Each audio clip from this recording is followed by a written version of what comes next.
Looking for a trusted supplier for all your household hardware needs? Look no further than Competitive Hardware Limited. We provide top quality building materials including cement, all types of iron sheets, paints, PPR and PVC pipes, electric pipes, building grills, BRC and square till in various sizes. Need interior and finishing materials? We've got you covered with gypsum, gypsum rails, marine boards, ceiling boards and tanks of all sizes. For fencing, we stock barbed wire, chain link and wire mesh. And the best part, we offer free countrywide delivery with our fleet of transit trucks and pickups. Your order arrives on time, every time. Visit us in Kitengela along Namanga Highway, opposite 411 stage, or at our branches in Kitisuru and Busia. For enquiries, call us on 020-26-88-888 or 0733-666632 or 0721-923248. Competitive Hardware Limited, your reliable hardware supplier. Almarai Company, in collaboration with Competitive Manpower, is urgently hiring for the following exciting roles: Grade 1 mechanics, panel beaters, refrigeration technicians, lead mechanics, diesel plant mechanics, welders and stainless steel welders. Why apply? This is a free recruitment with no application or placement fees required. Contact us today on 0721 506627 or 0733 392180.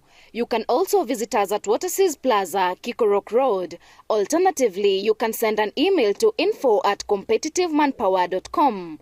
Apply now. Limited slots available. Welcome to Competitive Training Institute, empowering you with in-demand skills. At Competitive Training Institute, we equip you with practical, job-ready skills that open doors both locally and internationally. Whether you're aiming to become a qualified caregiver, certified plumber, skilled automotive mechanic, or want to learn a foreign language like French, Arabic, or German, and many more, we've got the right course for you. Our hands-on training, guided by experienced instructors and aligned with market demands, ensures you're ready to compete and succeed in today's job market. We don't just train, we help you get hired. Our job placement team supports you in finding meaningful work after graduation. We are proudly accredited by NITA, ensuring high standards in all we offer. Ready to begin? Call us on 020-200-192 or 0721 223081 or email us at competitivetraining@gmail.com. Your journey starts here. Let's build your future together.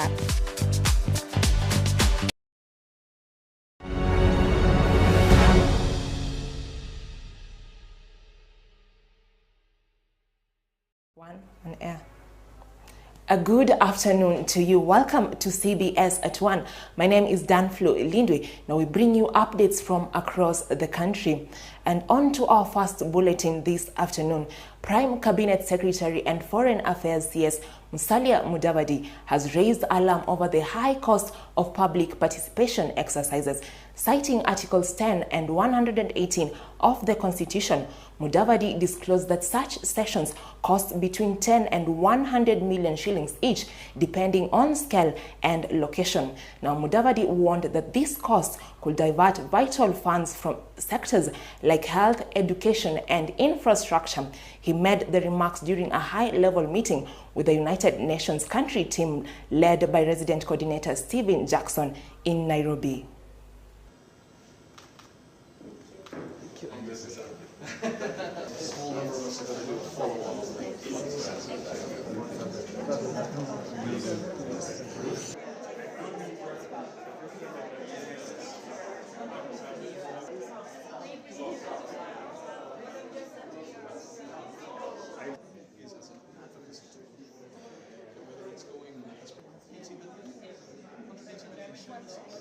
There's this aspect of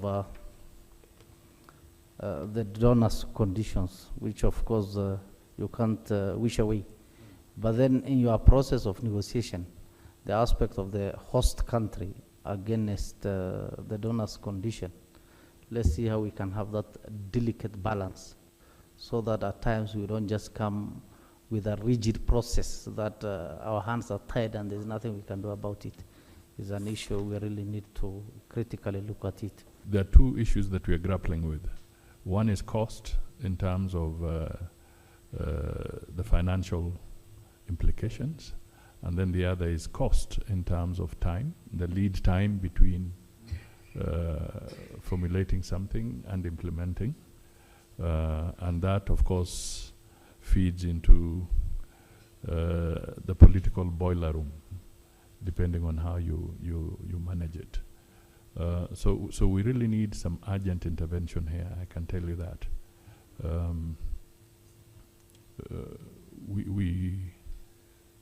We are seeing proposals of public participation for one piece of legislation ranging from 10 million shillings to 100 million shillings. It's not tenable. It cannot work.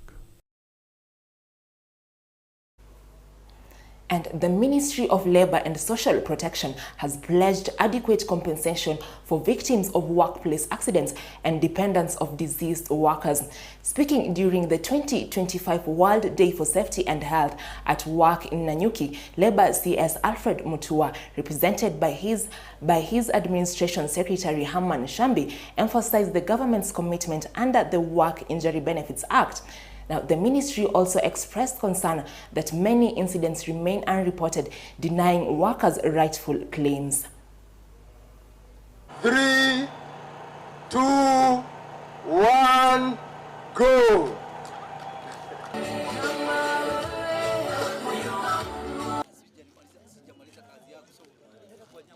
At the foothill of Mount Kenya, Nanyuki, where usually we need to prevent the situation from becoming worse. Moto inaweza waka, kai chonjo hapo. Haya, deflate sasa. Unaweza protruding bomb. So we're going to do a steady and support. 70% of the formal wage employment in Kenya, we have since 1959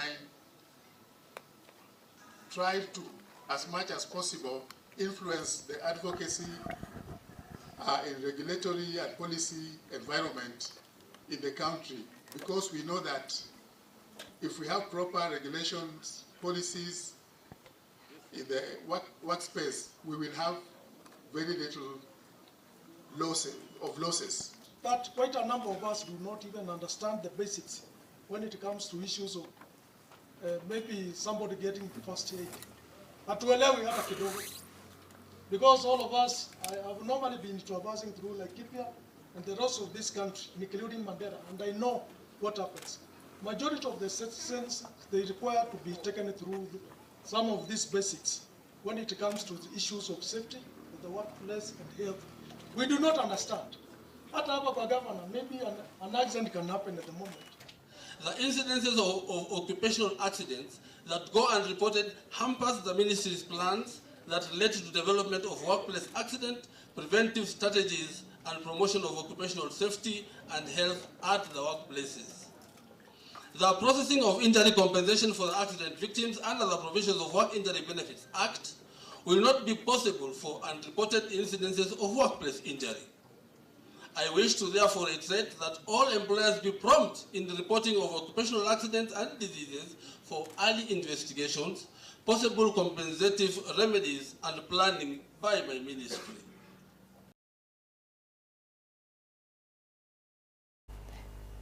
Now, moving on to matters of health, the government has launched a special plan to address staff shortages at the Moi Teaching and Referral Hospital in Eldoret City. Now, the plan includes the immediate hiring of nurses and the commissioning of a new catheterization laboratory. Brenda Korir has the story.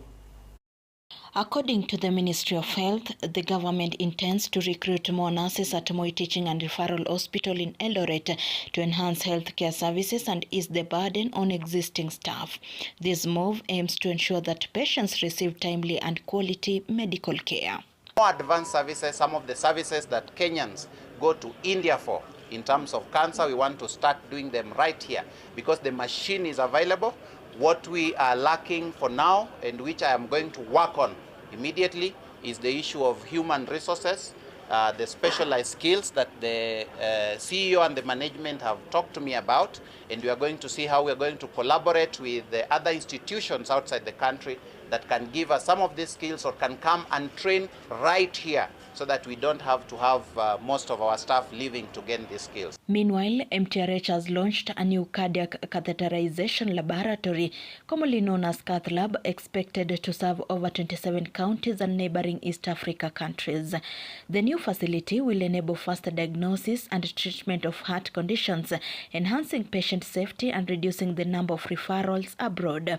MTRH management has welcomed the government's initiatives, stating that the recruitment of more nurses and the establishment of the Cath Lab are major steps toward improving healthcare services. Now it's working, the one all of us know that we launched it a few weeks ago, but for the first time we are able to do Cath Lab surgeries using that equipment, which is a really plus for us. Brenda Korir, CBS News, Uasin Gishu. And still on matters health, but public hospital nurses in Laikipia have gone on strike over poor working conditions. Their grievances include unfair employment terms, stagnant career progression, and chronic understaffing. Gathering at Nanyuki Stadium, the nurses vowed to stay off duty until their concerns are met. Led by their chairman Peter Diba, they accused the county leadership of ignoring previously agreed deadlines and showing no goodwill in addressing their demands.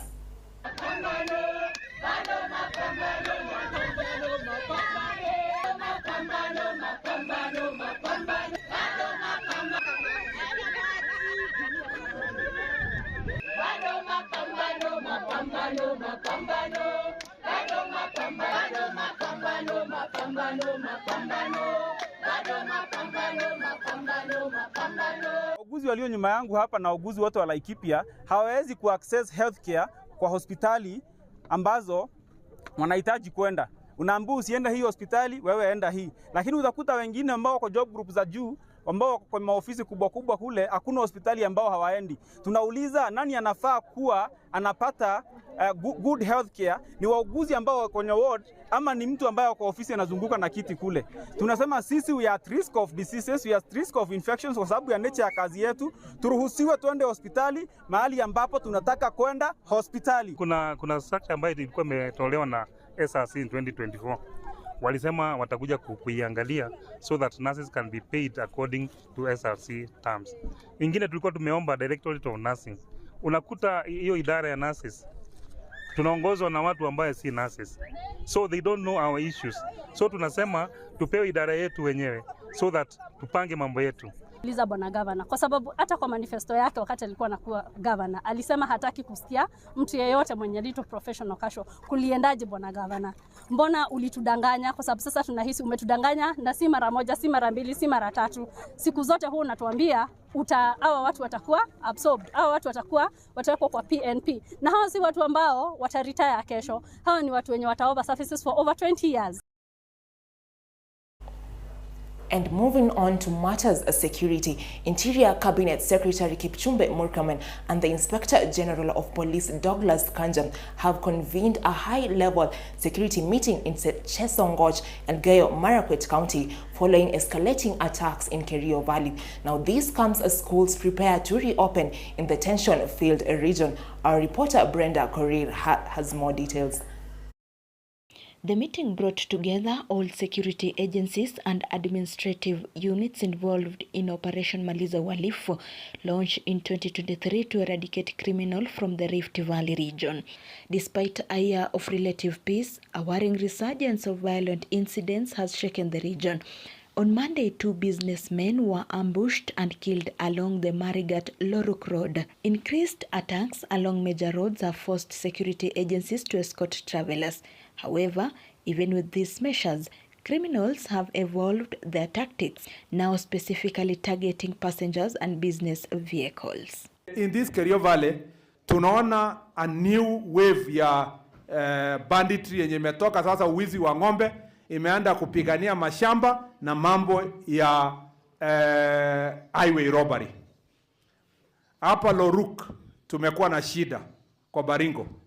Na that problem has now mutated.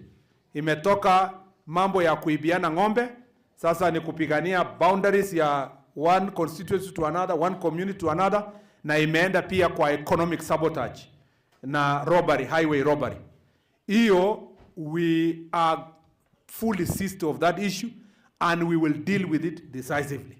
During the meeting, the Interior CS praised security officers for their efforts, but stressed the need for fresh vetting of Kenya Police reservists, citing concerns that some may be colliding with criminal gangs. He further revealed that due to growing threats against local chiefs, the government has issued a directive to arm them for self-defense. More than 13 people have been killed, with many others injured in gun attacks. Tension remains high, especially with schools preparing to reopen for the new academic term. All NPR ambao wako kazi sasa kwa Kerio Valley, kwa hizi counties zote, lazima wakuwe vetted afresh. Because tumepata habari ya kwamba kuna watu wanafanyia kazi NPR, lakini mchana wanajiita NPR, lakini wanapambana na wako upande moja na majangili na mabandits. Brenda Korir, CBS News. Now, in Kitui County, the Kitui County has inaugurated a 56-member liquor licensing and control committee to regulate alcohol sales and combat drug abuse. Governor Julius Malombe said most bars lack proper licenses and stressed the importance of enforcing the Mutudo law with integrity. Each of Kitui's 8 sub-counties will be represented in the committee. There are 2,208 existing alcohol outlets spread across the county. Out of this number, only 847 were licensed, while 1,361 operated without licenses. These figures therefore indicate, even if we are to look the whole thing from a revenue point of view, the figures indicate the county lost substantial own revenues owing to the large number of unlicensed outlets. And of course, related to the fact that those who are not licensed, it means they were operating anyhowly and the way they want, and probably dangerously. Now that today we are inaugurating the committees, I'm confident that any loopholes that have been existing in terms of licensing will be addressed. Now, former Matayo's South Ward Rep Lucas Walukoba has urged the national government to revive 2 stalled industrial projects in Nasewa, Busia County. He says the abandoned dredging site for the EPZ and Industrial Park has become a haven for criminals, worsening insecurity and unemployment in the area. Export processing zone na kuna industrial park. Rais alikuwa hapa akatuhakikishia kwamba by December this 2025 tutakiwanda cha EPZ itakuwa inafanya, industrial park itakuwa inafanya. Na hii lami barabara yetu kutoka Matayo mpaka Nambale kutakuwa na lami. Wacha tuamini kwamba rais aliongea vitu vya kweli. Kama alisema uongo, sisi wengine hatupendi uongo. Kama ni uongo, hataruhusu yeye akuje tena kadanganya tena kutafuta kura huko. Vile vile mimi sasa niko kidogo, gavana alipatia nafasi kidogo nafanya na yeye. Na yeye pia mwenyewe ameniambia, unajua mimi sipendi vitu ya uongo. Yeye alisema tangazie watu kwamba ako determined hii barabara ya Matayo kutoka Nambale by December 2025 akishikana rais lami itakuwa. Now moving on to West Pokot, where the county has launched an initiative linking economic empowerment to the fight against female genital mutilation and early marriages. Now, woman representative Rael Kisiwai issued a $500,000 check to Kelpo Tamaz Women CBO in Cheposoi Village, Swam Ward. She reiterated her support for grassroots women-led economic efforts to dismantling harmful practices and reduce poverty.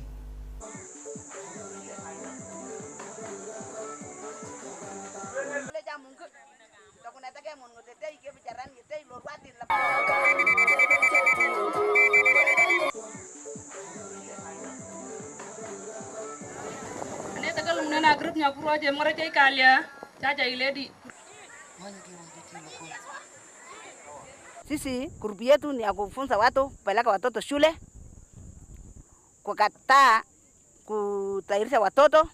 Hiyo ndio tulianza kwanza, tukatoa hiyo sababu wengi wetu alikuwa amepeleka watoto shule. Sasa tukaunga group ya kusaidia wale wengine wapeleke watoto yao shule. Alafu baadaye tukaambia watoto hakuna maana ya kwenda jondoni. Sisi tulienda hiyo kitu na hakuna certificate. Mimi kama mama county ningependa kuwahimiza hawa mama wa Kelpa Tamas Women Group kwamba tuweze kueleza wasichana wetu, kuwapeleka shule, kuwaeleza kwamba ukeketaji ni mambo ilipitwa na wakati, ni mambo ambaye inaturudisha nyuma, ni mambo ambaye inaharibu hata inasumbua wasichana wetu wanapoenda kujifungua.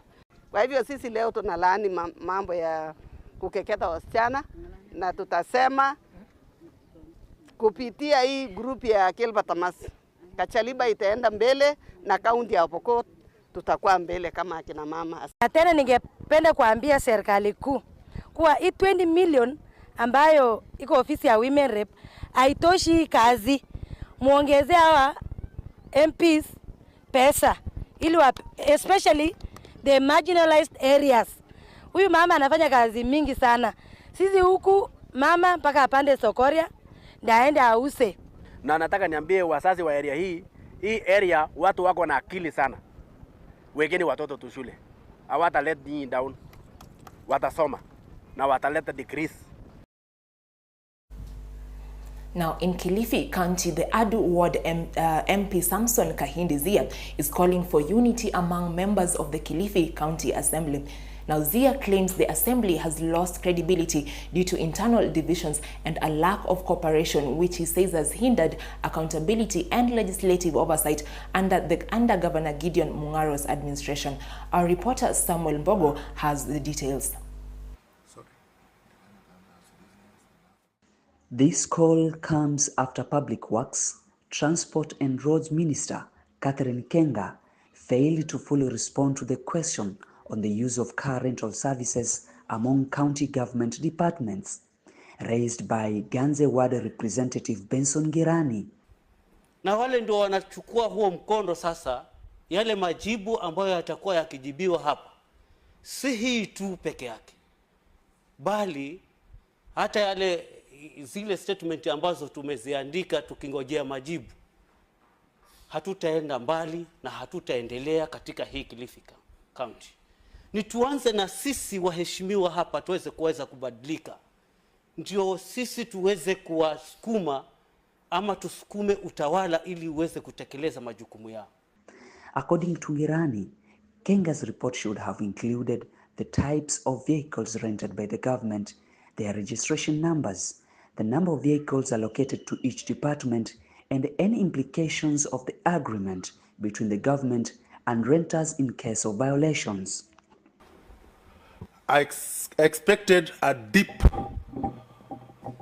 report, or rather a response on the document or on the agreement. And what I expected, Mr. Speaker, was the agreement to state clearly the type of car, the type of cars that are being rented. Their number plates should know, the number of cars per department, and also on the statement to know in case of breach of contract, what happens. Also the amount of contract, Mr. Speaker. This statement was echoed by Honorable Moses Furaha, who wants to know the cost of fuel used per day. He argued that transparency is essential to prevent any waste of the county's resources. The chairman of scholarship, we don't know how our children are going to go back to school. And yet there is a lot of money which is just going into waste in regard to car hire services and most of fuel guzzlers. We need to save the little money that we have. Kwa hivyo mimi ningeliomba hiyo ripoti ama majibu akija, majibu mwafaka yaeleze kunywaji wake wa mafuta, ukodishaji gari ni ngapi na kila department, na tujue yalitumika kwa siku ngapi. Edward Zero added that it is equally important for the car rental service providers to be named in the report. Tungetaka pia tujue, Mheshimiwa Speaker, wale wenye wanamiliki yale magari, hivyo basi katika ile report ambayo ataleta wa include ama waweze kuongezea logbooks, report ya logbooks hizo magari. Sio kwa report. Asante. In her report to the chairperson of Roads and Transport Committee, Stalon Mukandi, the Minister of Public Works, Transport and Roads, Catherine Kenga, noted that so far only the Tourism Department, Cooperative Department and the County Secretary's Office are still renting cars to carry out their duties. She also revealed the remaining departments still relying on this service. We have Trade, Tourism and Cooperative Department and County Secretary's Office that are still hiring cars. Please find attached the framework agreement entered by the county and the service providers. Samuel Mbogo, CBS News, Kilifi. Now that story by Samuel Mbogo marks the end of our bulletin this hour. Stay tuned for more updates in our subsequent bulletins at 4 p.m., 7 p.m. and 9 p.m. My name is DANFLOW, LINDWE. Cheers.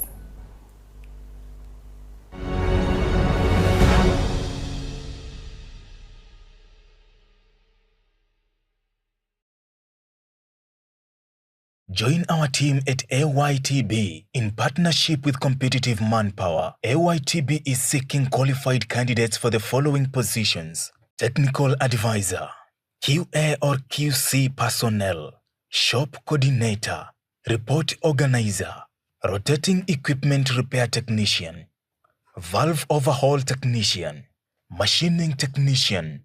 Contact us today on 0721 5066 27 or 0733 392180. You can also visit us at Waterseas Plaza, Kikorok Road.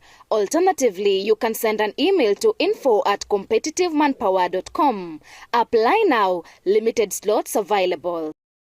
Almarai Company, in collaboration with Competitive Manpower, is urgently hiring for the following exciting roles: Grade 1 mechanics, panel beaters, refrigeration technicians, lead mechanics, diesel plant mechanics, welders and stainless steel welders. Why apply? This is a free recruitment with no application or placement fees required. Contact us today on 0721 5066 27 or 0733 392180. You can also visit us at Waterseas Plaza, Kikorok Road. Alternatively, you can send an email to info@competitivemanpower.com. Apply now. Limited slots available. Welcome to Competitive Training Institute, empowering you with in-demand skills. At Competitive Training Institute, we equip you with practical, job-ready skills that open doors both locally and internationally. Whether you're aiming to become a qualified caregiver, certified plumber, skilled automotive mechanic, or want to learn a foreign language like French, Arabic, or German, and many more, we've got the right course for you. Our hands-on training, guided by experienced instructors and aligned with market demands, ensures you're ready to compete and succeed in today's job market. We don't just train, we help you get hired.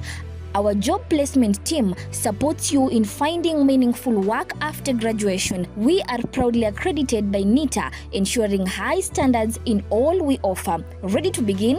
Call us on 020 200 192. or 0721 22 3081, or email us at competitivetraining@gmail.com. Your journey starts here. Let's build your future together.